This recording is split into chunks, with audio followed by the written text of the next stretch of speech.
Hi friends, welcome to Crick 360. Match number 26 లో భాగంగా royal Challengers Bengaluru and Delhi Capitals Chinnaswamy వేదికగా తలపడబోతున్నారు. అయితే ఈ మ్యాచ్ లో గెలవడానికి ఎవరికి ఎక్కువ అవకాశాలు ఉన్నాయో తెలుసుకోవాలనుకుంటే తప్పకుండా weather conditions and pitch report మొత్తం అనలైజ్ చేసుకొని ప్లేయింగ్ లెవెన్ లోని బలాబలాలన్నింటినీ స్టాటిస్టిక్ అయితే లింక్ చేసుకొని చూసుకోవాలి. అయితే ఏమైనా చూసుకోవాలనుకుంటే మన వీడియో కూడా ఎండ్ వరకు చూసేయాలి. సో దయచేసి వీడియో చూడండి, చాలా ఇంట్రెస్టింగ్ గా ఉంటుంది. ఏ పాయింట్ మీకు నచ్చితే లైక్ చేసి ఛానల్ మటుకు సబ్స్క్రైబ్ చేసుకోవడం మర్చిపోకండి, ఎందుకంటే సబ్స్క్రైబ్ చేసుకోవడం చాలా ఇంపార్టెంట్.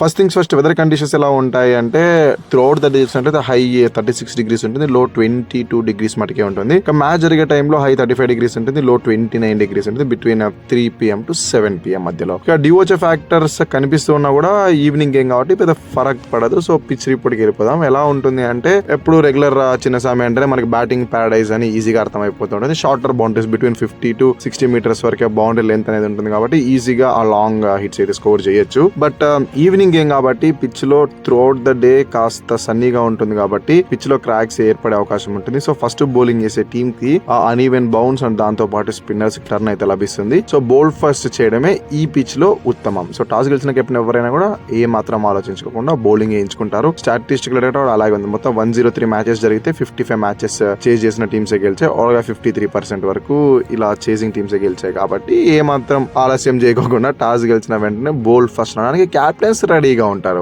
రెండు టీమ్స్ మధ్య హెడ్ లో అంటే మొత్తం 33 times తలబడితే ఆర్సీబీ ఢిల్లీని గట్టిగా డామినేట్ చేసి ఏకంగా 20 సార్లు గెలిస్తే ఢిల్లీ జస్ట్ 12 సార్లు మటుగా గెలిస్తే ఒకసారి రిజల్ట్ రాలేదు. చిన్న సమయంలో ఎన్నిసార్లు తలబడారంటే మొత్తం 12 సార్లు తలబడితే ఇక్కడ కూడా ఆర్సీబీ డామినేషన్ 7 సార్లు గెలిచింది. డీసీ జస్ట్ 4 times గెలిచింది, ఒకసారి రిజల్ట్ రాదు. లాస్ట్ 5 మ్యాచెస్ ఎలా ఉన్నాయంటే ఇక్కడ కూడా ఆర్సీబీ డామినేషన్ 3 మ్యాచెస్ గెలిచారు, డీసీ జస్ట్ 2 మ్యాచెస్ మటుగా గెలిచింది. రెండు ఒక కాంపోజిషన్ లో భాగంగా ఫస్ట్ ఆర్సీబీ కాంపోజిషన్ గురించి మాట్లాడుకున్నట్లయితే ఏం చెప్తాం భయ్య, కంటిన్యూస్ గా మ్యాచెస్ గెలుస్తూనే ఉన్నారు. ఇంకొక ట్రోఫీ లోడింగ్ అంటే ఆబ్వియస్లీ అవుననేలాగా ప్రతి ఒక్క ప్లేయర్ టీం ఎప్పుడైనా కష్టాలు నేనున్నాను అన్నట్టు పర్ఫార్మెన్స్ ఇస్తా ఉన్నారు. జాస్ హెజల్వుడ్ అసలు ఇంజరీ నుంచి కోలుకొని వస్తా ఉన్నాడా లేదంటే హ్యాపీగా రష్ తీసుకుని వస్తా ఉన్నాడు అర్థం కావట్లేదు, కానీ ఎప్పుడు బ్రేక్ తీసుకుని వచ్చినా కూడా అద్దరు కొట్టేస్తా ఉన్నాడు. లాస్ట్ మ్యాచ్ లో కూడా ఎల్ఎస్జీ పైన మ్యాచ్ విన్నింగ్ పర్ఫార్మెన్స్ ఇచ్చాడు. అసలు పవర్ ప్లే లో బౌలింగ్ చేసి 3 ఓవర్లు కేవలం 10 పరుగులు ఇవ్వడం అసలు వేరే లెవెల్. దాంతో పాటు యంగ్స్టర్ రసిక్ దర్ సలాం కూడా అంతే, మిడిల్ ఓవర్స్ లో బౌలింగ్ చేసి 4 వికెట్లు తీసుకొని కీలకంగా కృషి చేశాడు. భువి అట్ ఈస్ బెస్ట్ 3 wickets తీసుకున్నాడు. సో కంప్లీట్ గా team out and out full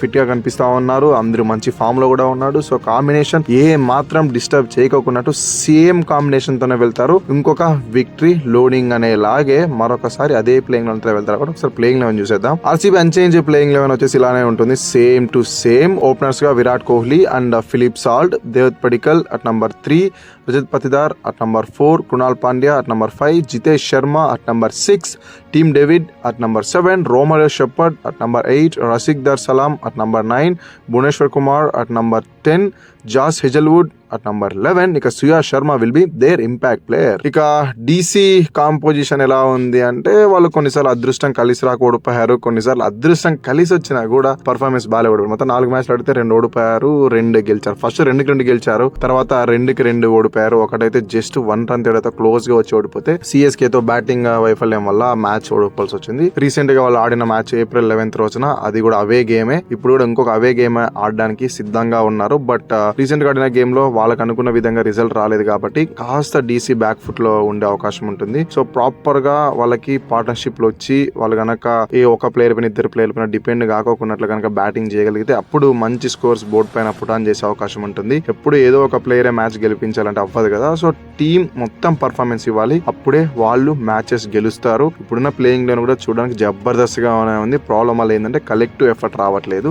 collective effort రావాలంటే ఉన్న ప్లేయింగ్ లెవెన్ లోని ప్లేయర్స్ కే ప్రాపర్ రోల్స్ డిఫైన్ చేసుకుని వెళ్తే సరిపోతుంది. చేంజెస్ ఏ మాత్రం అక్కర్లేదు కాబట్టి ఒకసారి లాస్ట్ మ్యాచ్ లో playing eleven unchanged playing eleven చూసేద్దాం. ఓపెనర్స్ గా KL Rahul and Pathum Nissanka, Sameer Rizvi at number 3, David Miller at number 4, Axar Patel at number 5, Tristan Stubbs at number 6, Ashutosh Sharma at number 7, Akib Nabidar at number 8, T. Natarajan at number 9, Mukesh Kumar at number 10, Lungi Engidi at number 11, ఇక Kuldeep Yadav will be there impact. So ఇది రెండు teams యొక్క strongest playing 11s. But గెలవడానికి ఎవరికి ఎక్కువ అవకాశాలు ఉన్నాయంటే recent form better గా ఆర్సీబీకే ఉంది కాబట్టి I'll go with RCB. And దాంతో పాటు హోమ్ అడ్వాంటేజ్ కూడా ఉంది. వెరాజ్ డీసీ రీసెంట్ గా అవే గేమ్ ఓడిపోయారు. బట్ ఆర్సీబీ రీసెంట్ గా హోమ్ గేమ్ గెలిచారు. స్టాట్స్ కూడా అనుకూలంగానే ఉన్నాయి కాబట్టి కళ్ళు మూసుకొని I'll go with RCB. So ఇది నా అనాలిసిస్ అండ్ నా ప్రెడిక్షన్. దీని మీద ఒపీనియన్స్ కింద కామెంట్ తెలియజేయండి. మరి నెక్స్ట్ కలుసుకుందాం. అందరికీ సెలవు. Thank you so much watching this video. అన్నట్టు వీడియో నచ్చితే లైక్ చేసి ఛానల్ ని మటుకు సబ్స్క్రైబ్ చేసుకోవడం మర్చిపోకండి. ఎందుకంటే సబ్స్క్రైబ్ చేసుకోవడం చాలా ఇంపార్టెంట్.